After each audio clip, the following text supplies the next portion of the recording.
Do you know who Hermes Trismegistus was? Part 1. The God of Two Worlds. There's a figure from ancient Egypt who holds the key to understanding how wisdom actually survives across time, and his name is Hermes Trismegistus, literally thrice-greatest Hermes. But here's the thing, he probably never existed as a single person. Instead, he represents something far more interesting than any historical figure could. Hermes Trismegistus emerged from the fusion of two gods who embodied complementary but essential functions. First, there's Thoth, the Egyptian god with the head of an ibis who was the divine scribe. Thoth documented everything, preserved knowledge through writing, and maintained the records of the gods.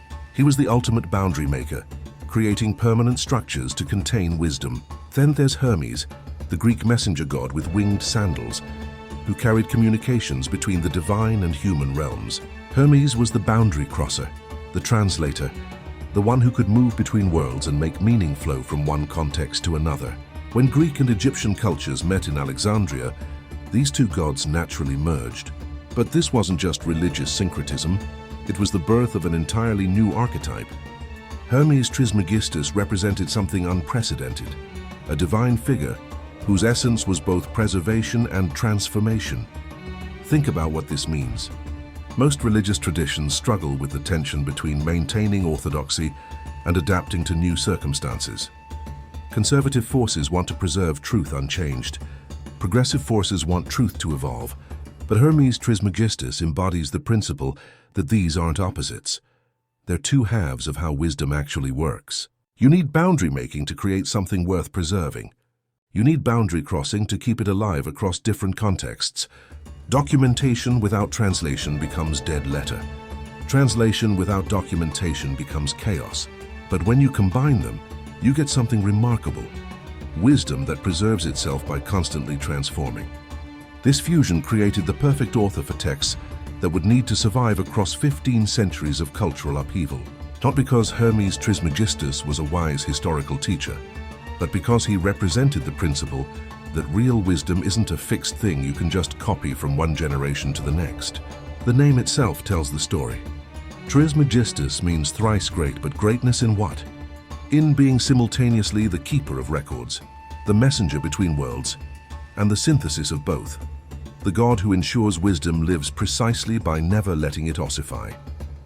This is why the Hermetic tradition didn't just survive, it thrived through constant creative reinvention.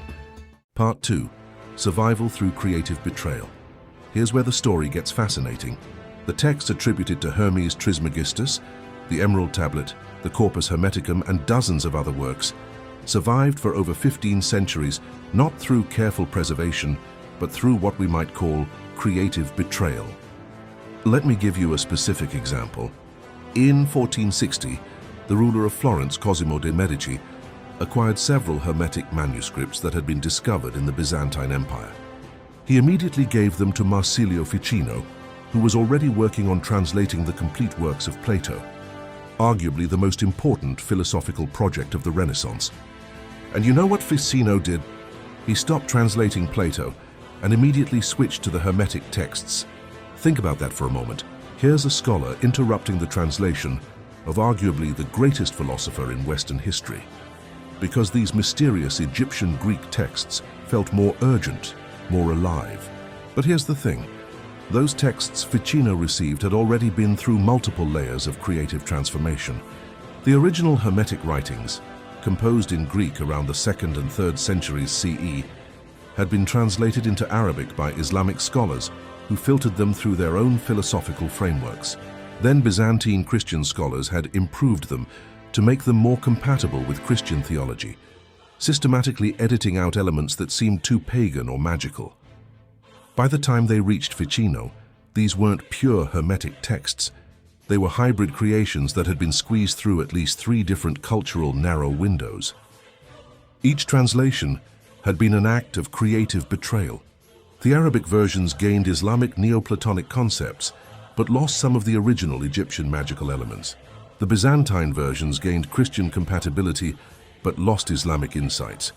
And then Ficino did it again, translating them into Latin while filtering them through Renaissance humanist philosophy. His version gained Renaissance concerns with human dignity and potential, but lost medieval mystical elements. You might think this is tragic. All that wisdom, progressively distorted as it passed from culture to culture. But what if that's completely backwards? What if this creative betrayal is exactly what kept the wisdom alive? Consider what happens to texts that get perfectly preserved. They become museum pieces. They mean one thing, fixed in time, speaking only to the context that created them. But texts that survive through translation become generative engines. Each new translation doesn't just preserve the old meaning, it creates new meaning that speaks to contemporary realities. The Arabic scholars didn't just copy Greek concepts, they created Islamic Hermeticism. The Renaissance humanists didn't just preserve medieval texts, they created Christian Hermeticism for a new age. Each betrayal was also a birth. Part 3. The generative power of lost originals. Here's a thought experiment. Imagine we discovered the original emerald tablet tomorrow, carved in stone in some Egyptian tomb, complete with definitive translation and historical context. What would happen to Hermeticism? I think it would die. Not immediately, but slowly, as that fixed original became the authoritative version that all other interpretations had to defer to. Instead of a living tradition that generates new insights, we'd have a historical artifact that scholars argue about and everyone else ignores. This gets to the heart of why creative loss through translation is actually generative rather than destructive.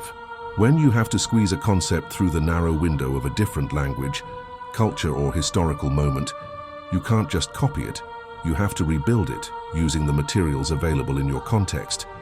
And in that rebuilding, something new emerges. Take the most famous Hermetic principle, as above, so below. In its original Greek context, this probably referred to astronomical correspondences, the movements of celestial bodies reflecting in earthly events. But watch what happens as it gets translated across cultures. Medieval scholars interpreted it through Christian theology, the heavenly hierarchy of angels reflected in earthly social order. Islamic philosophers saw it as the correspondence between macrocosm and microcosm, the universal principles playing out in individual souls. Renaissance alchemists read it as the connection between spiritual transformation and chemical processes. Modern psychologists like Carl Jung saw it as the relationship between unconscious and conscious mind. Ecological thinkers interpret it as the interconnection between cosmic and earthly systems. Quantum physicists find parallels between fundamental physical principles and emergent phenomena. Each interpretation betrays the original in some way. None of these people were thinking about ancient astronomy when they applied the principle. But each interpretation also creates something new that the original couldn't have contained, because the original was limited to its historical context. This is why the loss of the original emerald tablet isn't a tragedy, it's a liberation. Without a fixed, authoritative version to constrain interpretation, the principle becomes infinitely adaptable. It can speak to whatever conceptual challenges each generation faces. The same pattern repeats throughout the Hermetic corpus. Know thyself means something different to a medieval monk, than to a Renaissance artist, than to a modern therapist, but each meaning is legitimate because each has to recreate the principle within their own lived reality. This is the secret that Hermes Trismegistus embodies. Real wisdom isn't a thing you preserve unchanged. It's a capacity you develop for recreating essential insights within new contexts. The god of both documentation and translation understands that the best way to preserve something is to ensure it never stops transforming. The creative loss isn't a bug in the transmission system, it's the feature that keeps wisdom alive. Part 4, Babel as Liberation. The story of the Tower of Babel is usually told as a tragedy. Humanity once spoke a single language, could understand each other perfectly, and was building something magnificent together. Then God scattered them and confused their languages, and suddenly we couldn't communicate directly anymore. The end of perfect understanding, the beginning of confusion and conflict. But what if we've been reading this story backwards?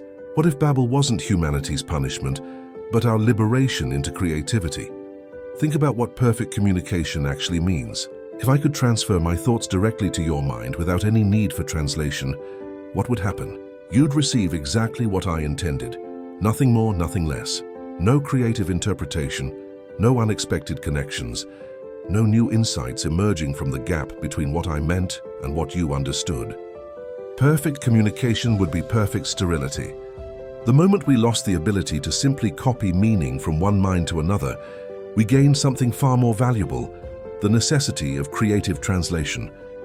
Every conversation across difference, whether between cultures, generations, or even just individuals with different experiences, becomes an act of collaborative meaning-making.